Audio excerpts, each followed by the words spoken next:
నేను మడిపల్లి గ్రామ రైతును నేరుల శ్రీనివాస్ గౌడ్. నాకు ఇక్కడ ఉన్న దాదాపు 8 నుండి 9 ఎకరాల పొలం ఉంటది.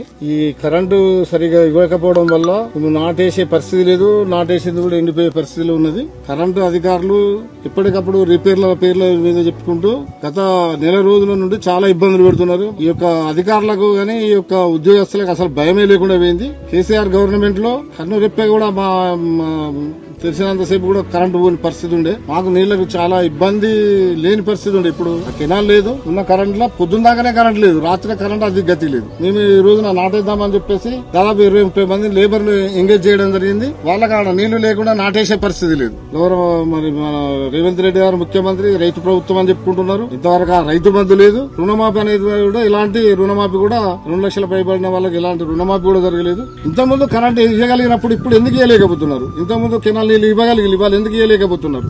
ఎందుకు శాతం అయితే లేదు వీళ్ళకు? రైతులకు నాణ్యమైనటువంటి విద్యుత్ కేసీఆర్ అందించినటువంటి 24 గంటల విద్యుత్ కేసీఆర్ పార్టీ మీద ఏమైనా ఉంటే ఉండొచ్చు, కానీ ఈ రైతుల మీద కూడా ఇలాంటి ఆగ్రహం ఉంటే మాత్రం రాబోయే రోజులలో రాబోయే ఎన్నికల వాళ్ళకి వీళ్ళకి మాత్రం గుణపడకం తప్పదని చెప్పేసి హెచ్చరిస్తున్నాం.